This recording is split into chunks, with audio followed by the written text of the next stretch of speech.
राजू एक छोटे से गांव में रहता था। उसकी पत्नी सुमन बहुत ही साधारण और संस्कारी महिला थी। दोनों का रिश्ता बहुत ही मजबूत और प्यारा था, परंतु जीवन में कठिनाइयां आना स्वाभाविक है और उनका जीवन भी इससे अछूता नहीं था।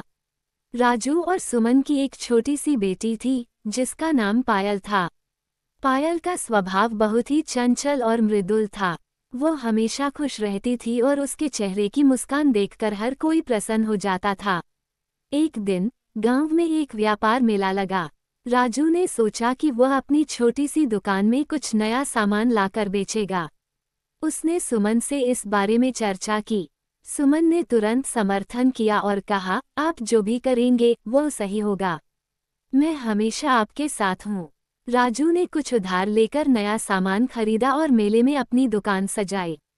पहले दिन से ही उसकी दुकान पर भीड़ लग गई। राजू और सुमन ने मिलकर मेहनत की और दुकान को सफलता की ऊंचाइयों पर पहुंचाया। लेकिन जैसे जैसे समय बीतता गया, राजू ने अपनी जिम्मेदारियों में कुछ ढिलाई बरतनी शुरू कर दी।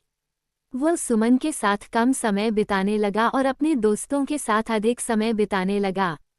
सुमन को ये बात खटकने लगी, लेकिन उसने सोचा कि शायद ये केवल एक दौर है जो जल्द ही समाप्त हो जाएगा। एक दिन पायल बीमार हो गई। सुमन ने राजू से कहा, पायल की तबीयत बहुत खराब है, हमें उसे डॉक्टर के पास ले जाना चाहिए।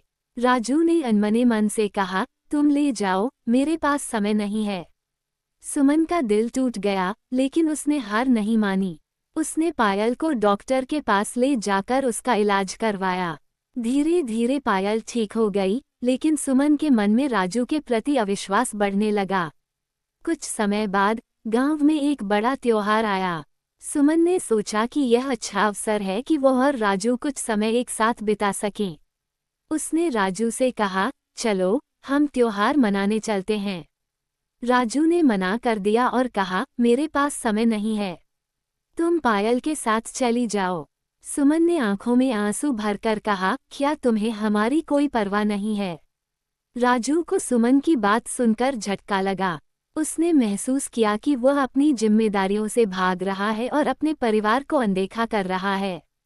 उसने सुमन से माफ़ी मांगी और कहा, मुझे माफ़ कर दो, मैंने तुम्हारी और पायल की भावनाओं की अनदेखी की। सुमन ने कहा, मैं समझती हूँ कि जीवन में उतार चढ़ाव आते रहते हैं, पर हमें एक दूसरे का साथ देना चाहिए और मुश्किलों का सामना करना चाहिए। राजू ने सुमन की बातों को समझा और वादा किया कि वह अब अपने परिवार को कभी अनदेखा नहीं करेगा। उसने अपने दोस्तों से दूरी बना ली और अपनी जिम्मेदारियों पर ध्यान देना शुरू किया। राजू और सुमन ने एक नया सवेरा देखा। उनके रिश्ते में फिर से वही प्यार और विश्वास लौट आया। उन्होंने एक दूसरे का साथ दिया और अपने परिवार को खुशहाल बनाया। इस कहानी से हमें ये सीख मिलती है कि रिश्तों में प्यार और विश्वास सबसे महत्वपूर्ण होता है। मुश्किलें आती हैं, लेकिन उन्हें मिलकर सामना करने से रिश्ते और भी मजबूत हो जाते हैं।